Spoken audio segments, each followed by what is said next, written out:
What is going on, Dolphins Nation? We are back with the dive bar. I thought we were on episode 8, but it is episode 9. These weeks have been flying by. This is our second episode this week after Reuben Foster. We have a special guest today. Plenty of Dolphins fans know him. He's been around the Dolphins for quite a while now, making his rounds nationally as well. You all know Cam Wolfe. We're excited to have him on. You see a different face up here as one of the hosts.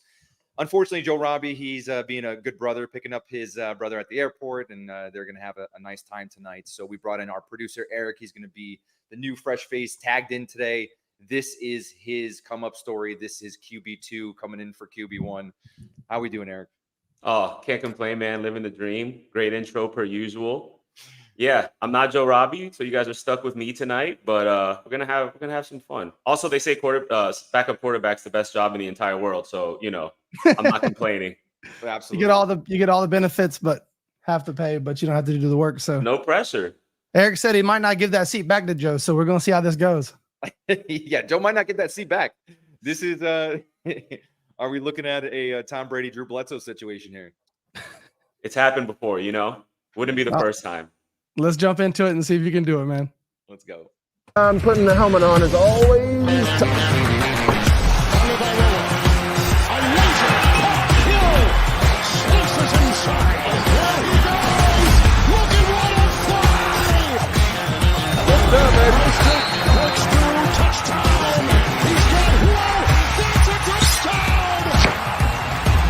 The opportunity is right now. Terrific defensive play. Intercepted.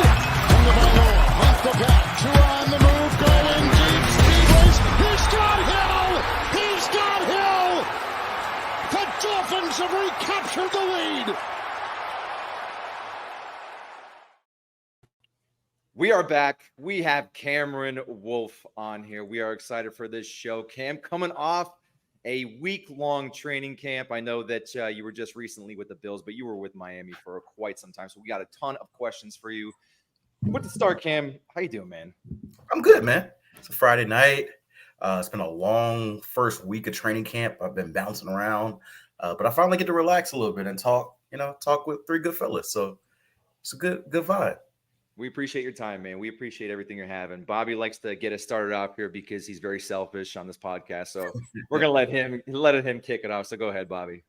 Ghost gets to start every podcast. He's literally the host, but okay. Anyways, so yeah, we're gonna get into training camp. We're gonna talk about Dolphins. We're gonna talk about all that, but it wouldn't be a dive bar episode if we didn't talk about the human side first.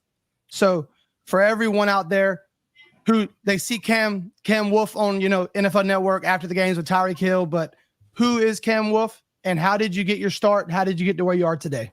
Yeah, I'm a kid from Mississippi.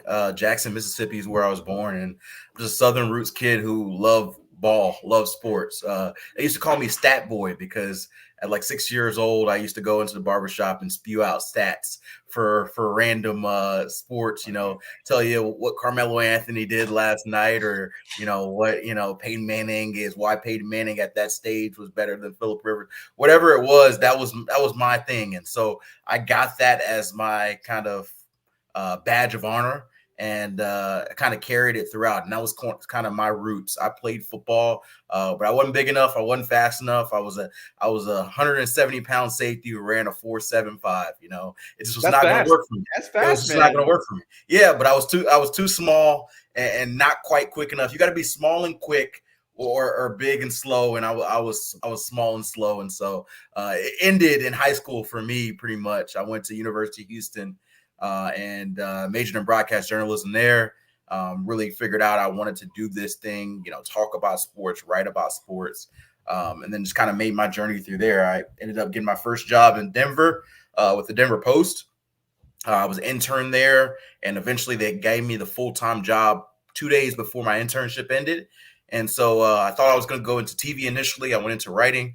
It was a blessing because I got to skip a couple markets. A lot of times people start off on small markets. I ended up going to Denver, my first job, and my first year doing that job, I was the third Broncos beat reporter the year they won the Super Bowl with Peyton Manning and Von Miller, Keith Talib and Chris Harris and all those guys. And so I came into it thinking that hey, it's all gravy, it's all Super Bowls, and the city I've lived in has not won a Super Bowl since then. So it's been downhill since then, but it's been a fun ride, And so I've just kind of been on this, what I call just kind of a rocket ship to the top, man.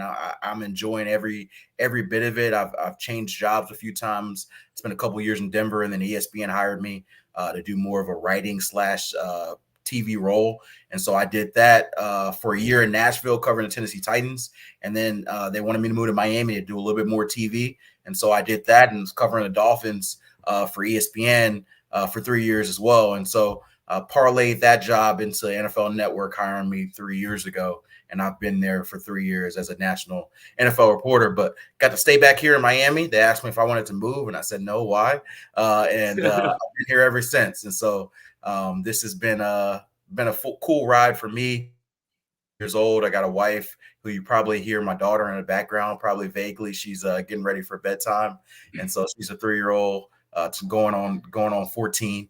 And so that's me. That's my family. We live here in South Florida. And although I travel a lot, I still feel like these are my roots here in South Florida. So you'll see me do a lot of Dolphins coverage, partly because they're good, but also partly because, this is where I got my roots. This is the team I know. I spend the most time with them. I go to practice every chance I get, try to connect with the players. Shout out Blake Ferguson. I met his family on the sideline, him, his family, his brother. Great people. I was doing that I think was Reed's game last year. So yeah, man, it's just, I tell people I'm talking about a kid's game every single day. And so I try to have that energy come through when I'm talking on TV. So funny story, Blake was our first guest, and he actually reached out and blessed us with his presence with our very first episode. Super awesome dude. We love Blake here. Actually, Blake, if you're listening, I'm going to be DMing you soon because the people are demanding volume 2. So to this day, he's like our most popular guest, man. And it was our first guest. So it was super cool. He's awesome, man. Like I'll say this about Blake. Like, it's rare to have a long snapper be one of your best personalities in your locker room. Like, you can tell, a lot of the dudes just vibe with him. And I think that says a lot about him because it's a nondescript position. A lot of times, you only get your name called if you screw up, right? And so I like how he vibes. And so cool. Yeah, Blake is the nicest dude ever. I reached out to Blake a couple years ago. I wanted to kind of meet up at a game. It didn't work out. They played the Saints, and I live in Louisiana, and he played at LSU. But he hit me up afterwards. He apologized, and he actually sent me an autographed football and stuff. So he just went above him, and he's always been this way. He's trading off 200 jerseys to everyone who bought his jersey right now for no charge. Like, he's a stand-up dude, like he goes above and beyond and to help fans and, be a part of fans and just give back. And it's awesome. Like you said, for the long snapper to care that much, you don't see that every day. So we love Blake here, man. We stand by Blake no matter what. 100. So one thing I wanted to ask you, and then we can get into training camp, because I thought this was pretty unique and pretty cool. And I might kind of have to do with because you was at Houston, but you said the program that you had to get into for broadcasting was actually the Spanish program because they didn't offer anything else. So I want to know how that experience was. Yeah. So for me, just a little bit of my story. Like I came into college with the perspective, I'm going to get into this thing, but it was a rocky ride for me to start. And we talked about this a little before, but I was like a lot of college freshmen. I was partying a lot. I was kind of living the college dream. And so I wasn't really on track for a lot of my future. And my parents had to sit down and talk with me, say, what is this? Does it matter to you? Where do you want to be? That type of thing. Got me back on track. And sophomore year, I really tried to seek out, okay, what can I do to get myself started in this career at this stage? How can I get myself into real world opportunities? Because that's part of the reason I went to a school like Houston. I wanted to be in a big city, big market with NFL teams, with college teams. I could touch them, that I could be able to get into this career early. And so I went about searching for different places. And obviously you can do internships, but a lot of those don't start until junior or senior year. So I'm like, where can I start? And I'm a full black man, but there was no black programs there, and so there was no regular programs. There was only Elgato Media Network. It was a media network that there was a couple of Hispanic ladies in my one of my communications class that was talking about the program. They were saying they were looking for more sports people. They say they have credentials to do like Texans training camp and Dynamo and Rockets, and I'm like, this is actually pretty dope. And so my only question was, do I have to speak Spanish? Because although I lived in Houston and I live in Miami now, my Spanish is, Paquito. I don't even know if I'm saying that right. Yeah. So very, very, very small. And so that's just not something that I do. And they were like, nah, it's, that is not a prerequisite. And so I did that for 2 years, and I covered Rockets games. I covered 30 Rockets games in college. So I'm in the locker room with James Harden and Dwight Howard. That was the era that I was there. I was covering Texans training camp. I was doing some stuff with the Astros and Dynamo. And I think that really helped me, because when I got to after college and started my career, I wasn't, and it didn't bother me. I wasn't like starstruck. And, I wasn't not ready for the moment, because I had got those reps in college. And so I'm forever thankful for the Elgato Media Network, because I think it helped me be ready for when my first start came. That's awesome. Yeah, like I didn't know any of that, but that's a crazy ride, Cam. But let's get into some camp stuff, because we know people want to hear it. We know people are chomping at the bits. Football is back. It was officially back last night with the Bears taking the Hall of Fame game. So we're excited. There's football now every single week until February. So we're really excited for that. First question, Cam. You were there all week. I think it was you were there. Was it last week or kind of bled into Sunday and Monday? Yeah, I think I was there the first 3 or 4 days of camp, and then we did NFL Network coverage Sunday and Monday live from practice. We did me and Bucky Brooks Sunday. Monday, we hosted the show from Dolphins with me, Rhett Lewis, and Mark Ross. So we did back-to-back days then, and then I kind of hit the road after that. Number one question. Yep. Number one question has always been coming from Dolphins fans every single season: the offensive line and the snap issues. What did you see when you were at camp? Yeah, it was rough. I'm not gonna lie to you. I am forever concerned about the offensive line. I see Chris Greer and I joke about it.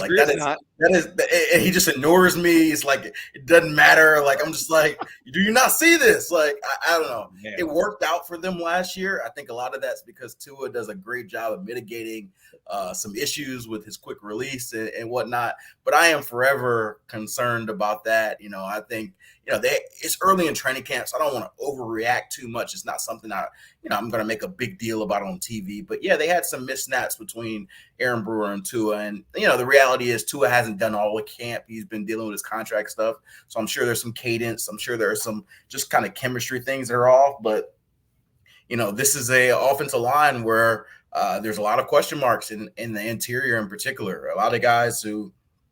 Isaiah went on the left side. We haven't seen him play football in almost a year, and he's penciled in as your left guard. Your center is a athletic guy, but he's small, and we've got some snap question marks that he had in Tennessee that are popping back up again. And then at right guard, you got 2 guys, really 3 guys, and Liam Eichenberg and Rob Jones and Jack Driscoll all in the mix for that spot. And it's just uncertain, and I don't love to be uncertain with my offensive line with a $212 million quarterback back there who, you got to keep healthy. And so we're going to see, but that if people ask me what's my biggest question about this team, it's the offensive line. And, with the snap issues, we did see on Twitter that they were having snap issues. Were these like under center? Were they shotgun? Were they during motions? I know the timing of this offense has got to be pretty crazy, as much for a quarterback as it is for the center. But were they like under center? I primarily saw him in shotgun. I think that your motion is probably a key part of it, because if you watch the Dolphins offense, a lot of it's very much quick timing based. And like I was saying with cadence, Tua's cadence is different than Mike White's and Skylar Thompson's cadence. So it may take them let's say 1.2 seconds to be able to call out a play or the motion set, whereas Tua might be 0.9 seconds. Right, that's a difference in that snap count. Right, and so I think small things like that are an issue, and then just some of it's just height, like the height of the snap. Your center is a unique spot. I've never played center, but you have to hike the ball and then very quickly get into blocking position. And so a part of that is just, getting ready, getting your timing right, getting your, how hard do I throw it and still get ready. So I'm going to give it time. If we're still looking like this in the middle of August, the panic red flag is going to go up a little bit more. But it's definitely something I note down and say, potential issue. I will say this: Connor Williams and Tua had some issues early in camp and really throughout camp. Honestly, they started the season and I still was not sure about first it. drive. The goal line. It cost us Cost points. us 6 points. Cost us Exactly. points. And so eventually they got it together. So the hope is that, through time, but as you guys mentioned there, that did not get fixed in training camp. So you brought up Tua, so it wouldn't be any sports podcast related to the Dolphins right now if we didn't bring up Tua. Yeah. One, where do you stand on Tua? Where is he at in his career in your eyes? Also, how do you feel about the contract, the numbers, where they ended up falling? Yeah, I've covered Tua every snap of his career since he's been in Miami. And so I think that, first of all, he's got a unique story. Like, as a reporter, we don't root for teams. Like, people always ask, are you a Dolphins fan? No, but the Dolphins do good. That means I get to stay in Miami in January instead of going to Buffalo and Kansas City, which is good for me. But I think Tua's story is so unique because, he's coming out of college, this highly high prospect, the hip injury, getting benched, people questioning if he's ever going to be the guy, a lot of negativity. Him sort of losing his joy and confidence, at least from my view, at times during the Brian Flores era, and then Mike McDaniel arriving, complete 180. And now he's, proven himself that he can stay healthy for a year, led the NFL in passing, one of the biggest contracts in NFL history. To me, that's one of the quintessential stories of the league. And I'm so glad that I got to see it up close. I think that Tua can be a part of a team that leads you to a Super Bowl. I have said this. Can he outduel a Patrick Mahomes or Lamar Jackson? I don't know if we've seen that.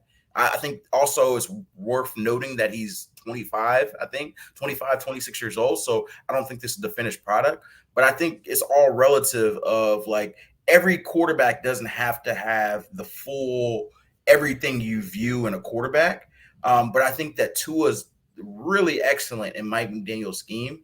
And I think that the reality is he's a lot better than people think he is. I would probably have him right on the edges of my top 10, probably just inside or just outside, depending on how you rank it. I'd probably have him in that 8 to 12 range in quarterbacks. And to me, that's better than 2/3 of the quarterbacks in this league. And I think the only real questions that people should have about him is, can he continue to play that way into the winter months, right? That's something that this team has to overcome. They have to prove they can be this team in January. And if he does that, if they end up winning playoff games, then I think there's a chance he jumps into the top 5 for me, because really that's the only thing preventing him from leaping other quarterbacks is not being able to do it in the playoffs. And so I think that his accuracy, his anticipation is great, and people kind of get consumed about, the arm strength. I don't think that he has bad arm strength, but I think that people just have to view things differently. It's not as sexy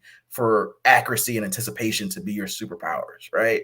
But it is his, and his teammates love it. And it's helping Tyreek Hill have the 2 best seasons of his career. He didn't have these years with Patrick Mahomes. So I said that's something to say about your quarterback. And so I think that Tua is a guy worth writing for. As far as the contract, I think the numbers came in sort of around the Jared Goff deal, about 53 a year. They both got very similar on the 4-year extension and the guarantees.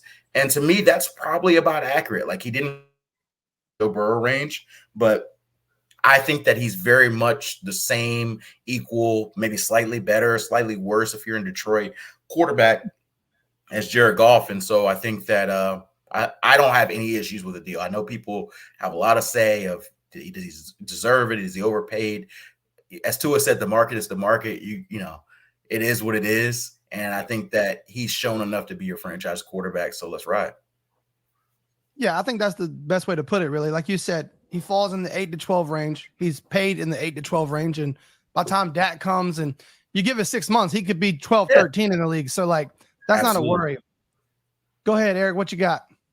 Yeah, so Cam, just want to keep with the trench play. So it seems like on the defensive side of the ball, we're going with like a committee, like by committee approach for the defensive tackle positions, after losing Christian Wilkins. And shout out Christian Wilkins for getting the bag. Nobody can be mad at you about that because that's up there. So shout out Christian Wilkins. But at camp, did anybody stand out that was filling in on at DT or even anywhere on the defensive line? I think that's probably my question on the defensive side of the ball. I think I'm still waiting to see what they do at defensive tackle. I mean, they brought in Calais Campbell, who I think is going to be a good player. I think you just have to have your expectations a little tempered because he is, I think, 37 years old. I don't imagine he's going to be playing 70% of your snaps, 75% of your snaps. I think you're probably going to have him a little bit more as a sub package guy, playing 30 to 40% of your snaps, maybe 50. And so you're going to need a lot of guys. Whereas Christian Wilkins, one of his best skill sets, people didn't talk about is he did not come off the field. Like he was a high energy guy that played like 80% of this plus of the snaps, which is unreal for a defensive tackle. Somebody's going to have to make up those snaps. And so I think Zach Sealer is going to be your DT1. And I think that he has even more growth that he can play there. But how does he evolve where he's getting most of the attention that Christian Wilkins was getting? That's a question for me. And so I think a lot of the secondary guys are going to have an opportunity to show over the next week or two with joint practices and preseason games. What can they do? Tier Tart they brought in. I saw a lot of flashes from Neville Gallimore. He had a couple sacks in a practice that I had mentioned I saw earlier this week. And so I think he can play a role in this team. And then, the rest of the guys, you're just going to have to compete. I think they're going to probably look in the waiver wire and see if there's more competition there. And then I wouldn't be surprised, just kind of given the fluidness of a Ravens-style defense, if you see some of their guys playing inside. You see an Emmanuel Agba playing maybe inside on pass rush down sometimes. I think you just do some different things to maybe mitigate a lack of depth at that spot. Keeping up with the trenches, but just on the outside there, we've heard a ton about the Dolphins tight ends in this camp. Even guys on the depth chart like Tanner Connor, I think we've seen a tweet about Tanner Connor every single day so far. Yeah. We've seen Julian Hill had a great day the other day. We've had Jody Fortson and Jonnu Smith on this podcast last month, and both of them stated that this room and Jody he said he was kind of taking a jab at Tyreek, that the tight end room on this football team could low-key be the best unit on that team when it's all said and done. Do you think that's true, or do you think there's some positional bias on their end?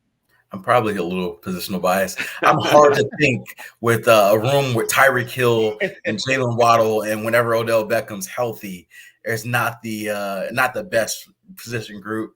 But I love the confidence. I'm always with the confidence. I think that tight end is such an intriguing spot for me because they've sort of done without the receiving tight end position in the Mike McDaniel era. It's kind of been something where we've talked about it, and every year they haven't really got the right guy. And so they say, hey, we're going to ride with Durham Smythe as our main tight end, which Durham Smythe's a good player. I think that Durham Smythe is very much a blocking first tight end. And, you're not going to catch 10 balls a game with Durham Smythe, most likely. And so I think adding a Jonnu Smith, adding a Jody Fortson, Tanner Connor continuing to develop, just kind of gives you some diversity, gives you some options. Maybe they play a little bit more two tight end set at times and say, hey, Durham Smythe's still on the field, but we can think Jonnu Smith can play essentially our third receiver role. If for whatever reason Odell's not healthy or we just want to switch things up, it gives you more options. And so I like what they did in that position. They didn't spend a lot of money there, but I'm a big fan of Jonnu Smith. I've covered him. I remember covering him in Tennessee where he got drafted. I was there and I think 17, and he was there, and he was, one of their best offensive weapons. He's a super athletic tight end, yards after catch ability, which Mike McDaniel loves, is a big asset of his, and he can block too. So I think you're probably going to see Jonnu Smith getting the most of those snaps for those new guys, but Jody Fortson and Tanner Connor may force them to keep 4 tight ends this year, which I think probably says a lot about the depth in that room. Yeah, and like you said, the tight end position, they really haven't quite figured it out the last 2 years. Gesicki didn't really work out with Miami, and that's fine. And I love Durham Smythe. I love what he does for the team. I think a lot of what he does goes unnoticed, but every time he touches the football, I say it every podcast, something good happens. Yeah. And, no tight end scored a touchdown last year, so you think that changes this year probably? Yes, for sure. For Okay, sure. think about it. There's so much coverage on Tyreek Hill and and Jalen Waddle that the reality is if you can beat man coverage, you're going to have a lot of wide open opportunities in this offense. And so I think that's why I think Jonnu Smith and some of these other guys are going to change the perception of the tight end position. Yeah, I think that I think they just didn't have that guy last year. So Mike McDaniel was like, okay, Smythe, you'll be valuable on third downs. We'll sneak you in, but you're going to be an extension of the O-line. But now you got Jonnu, potentially Fortson, Tanner Connor. But so we like to hear about the guys most people don't know about it, the stuff we can't see at home. I'm in Louisiana, Ghost is in Pennsylvania. So when you're at camp Sunday and Monday, you're watching the team. Who's one guy you were like, damn, okay, I didn't really know he had that in his bag. All right, this guy might be on to something this year. Yeah, Saran Neal, first of all, I think is a player who, I don't think a lot of people thought a ton of when the Dolphins signed him. I remember actually putting that news out. I think I might have had that news first, if I remember right. Pump your chest, baby. Let's go. Yeah, I think so. But But his role in Buffalo was a special teams ace. Like, he did not play much defense. He was one of their core 4 special teams guys. So he's got more of an opportunity here, I believe, like to be able to solidify a role, because we know at that kind of DB room, the top guys, but who are going to be your top reserves to kind of step in to play multiple positions, can play a little corner, can play a little safety. I think Saran Neal's made a few plays on the ball this camp, made some picks, made some PBUs. And so he's a guy that I saw flash, and I'm like, I did not anticipate, at least initially, him having a big role on the defense, but why not, And so I'd say he on that side of the ball. And then I guess I'm trying to think on offense. We haven't seen a lot of Odell consistently. And so I've been looking for who those next receivers are going to be. And Malik Washington has flashed. He's been a little inconsistent, but his highs have shown me kind of what he can do there. And so I wouldn't be surprised. Usually you don't see late round rookies make a much of a contribution, but I wouldn't be surprised if he kind of carves himself out a role as maybe a 4th or 5th receiver, and maybe even earns a return job here in this offense. So I'd say he's probably another guy that people don't talk about a lot that may have, caught my eye. And shout out to Saran Neal. He's been on the dive bar. That's one thing about him is he knows he's a special team ace, but he's confident in his abilities. He thinks he can take on a bigger role, and he thinks he's taking advantage of all the opportunities he got in bigger roles. So we're looking forward to seeing Saran Neal. And you're right, man. Every day it seems like he's doing something. He's getting in there and getting in the mix. Absolutely. And Jordan Poyer too. Jordan Poyer's a lot more well known, but those 2 Buffalo guys coming over, I think, are going to make a key role. And by the way, like, there was a little nugget from Jordan Poyer, I think, a week ago that some Dolphins fans didn't like. Here we go. Players didn't love about, hey, the team folded at times last year. If you can get on them, I'm just going to keep things 100. That is the perception for most teams I talk to about this team. And so I think Jordan Poyer is just saying the quiet part out loud. I think the assumption is now you're part of the team. You're not supposed to say anything. I think he's keeping it real, and I like that. Like, to me, it's a different team.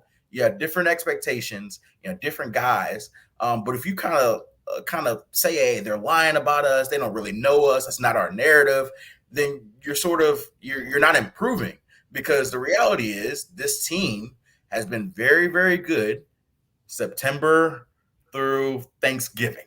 And it's turned cold, like, it is not turned around. And so there's a lot of people I talk to when I cover different teams, and I ask about the Dolphins, and they throw around the S word, that they're a little soft. And so I think the perception, you can only change the perception. Yep. I don't think you can just yell at people who say this, or why are you saying it? You just force them to think differently. And so I think Jordan Poyer brings a little boom. He's older. He may not have the same range he once had, but he's going to bring that stick, and he's going to keep it real. And so I actually think they needed a guy that can keep it real with them. And it sounds like, I wasn't here, but it sounds like Jalen Ramsey had a nice speech a year or two ago, kind of saying the same message of like, hey, we got to be the bullies. and we're going to bring it to you guys on offense. And you guys got to show that you can take some smoke.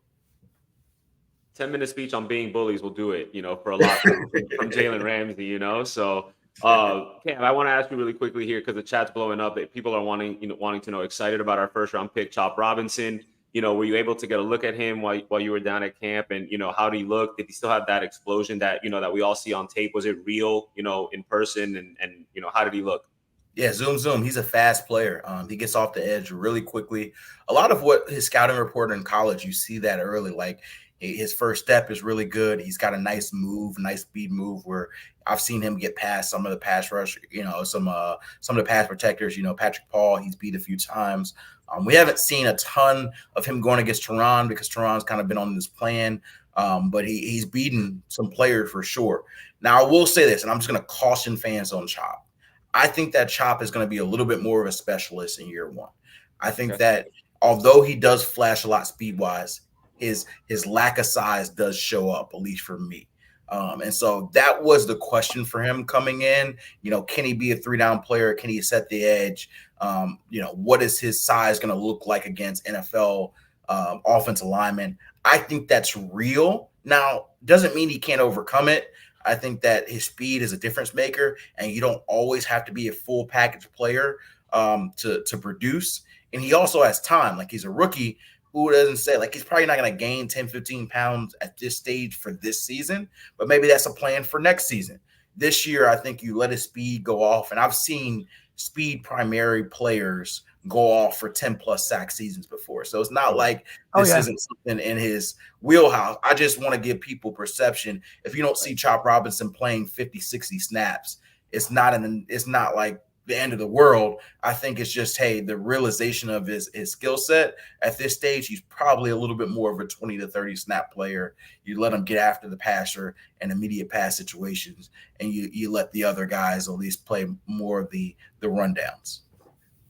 And we're still talking about edge for the Miami Dolphins. Unfortunately, Jalen Phillips went down last year along with Bradley Chubb. Did you see any of them at camp? If Chop is going to do that specialist role, it looks like Jalen might be able to play in September here, but it seems like Bradley is maybe October, November-ish. But have you seen them working on the side? Like, what do they look like? Did they look spry? Like, how do they look? Yeah, I've seen both of them. They've both been at camp pretty regularly. I'll tell you what, Jalen's built differently. I would not count him out from doing anything. If this man told me he could lift up a house, I would probably say, I would like to see it. I mean, why not? It's just, I think that he's that type of dude. I will say he's, I think, 8 months now removed from that Achilles injury. Despite the Aaron Rodgers isms, that's still a very, very significant injury. It's often taken players like 12 plus months to get back to their old selves. Can he be back week one, which would be closer to 9 months from that injury? Certainly. Should you have the expectation that he's full Jalen Phillips in September? I don't think so. I think that, I come in with it as saying anything I get from Jalen Phillips or Bradley Chubb in the first month or two of the season is a luxury for me rather than something that I'm counting on. That's how I would go about it. So I'm not going to say Jalen Phillips is not going to be on the field. I just don't think that I'm counting on him being my top edge rusher week one against the Jaguars. I just think that's not fair to him. And I also think it puts a little bit more extra risk than I don't want to take, because the reality for Achilles injuries is just as much mental as it is physical. You can physically be back ready, but can I fully plan on that same Achilles that I hurt before? Like, am I fully confident to make that same cut? And subconsciously, a lot of times you're putting more pressure on the other Achilles, which is why, I'm knock on wood. I don't want any of this, but you see guys sometimes tearing the other Achilles when they come back because they're putting way too much pressure. So I'm just hopeful that he doesn't go too hard, because I've seen how he works. I've seen how he moves. And this dude has one speed, it's go. And so I've seen him run during kind of the rehab portions of camp. I've seen him do wind sprints. I've seen him do back and forth. I think that he's definitely closer than Bradley Chubb. I actually haven't seen Bradley Chubb run. I think he's done a lot more of kind of off to the side rehab. And so he's, I think, 7 months removed from the ACL. ACL is a little less of a traumatic injury, but it's still a 9-month usually injury. And so 9 months would put him a little bit closer to October. And again, it's something where, hey, he's probably a player who you don't see him back to his full self until the middle of the season. This is my daughter, Layla, by the way. Why? Hey, how you doing? Hey, princess. Yeah. So she came down. So we'll get you one more, and then we'll get you out of here so you can spend some time with your family. We know you've been traveling. You've been in Buffalo. We hate to hear it. I know you hate to hear it, but you've been in Buffalo. What's the vibe looking like up there? How's that safety room? How's the wide receiver room? What's it going to take for Miami to, get over the hump? And then I guess a little kicker to send us out. GM Cameron Wolfe, what's your one move Miami needs to make before week 1 to, take us over that hump?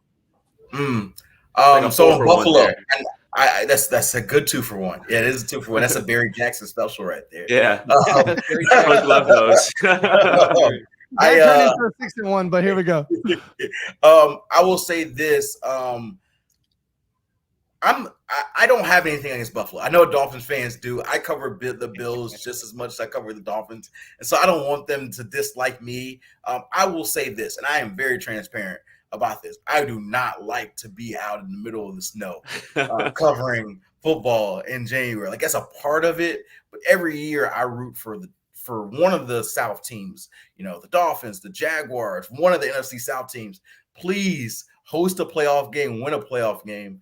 Because the way it works for me, if it's a city that I cover a lot and they're close to me, I will do their game in the playoffs. The last few years, it has been North because these South teams have not performed. And so that's my biggest gripe with going to Buffalo. This time was actually not bad because it was 90 degrees. And it was funny because you had fans and players complaining about the heat. And I'm like, this is actually a very calm Miami day, like no humidity. It's just regular 90, no feels like 100, but it's really no. But as far as Buffalo, I think that my big thing that I wanted to see for them is, what does their receiver room look like after Stephon Diggs and Gabe Davis left? And then, as you guys mentioned, the safety room, you lose Jordan Poyer and Micah Hyde, the heart and soul of their teams. What does it look like? I will say this about their receiver room. They're not going to replace Stephon Diggs. There's no number 1 receiver on this team. I don't expect anybody on that team to get 100 catches. There may not even be a 1,000-yard receiver on that team. They're kind of doing the economical kind of Green Bay Packers route of, we're just going to throw 4 or 5 guys out there, and hopefully the sum is equal to the greatness of what we had at our peak with Stephon Diggs.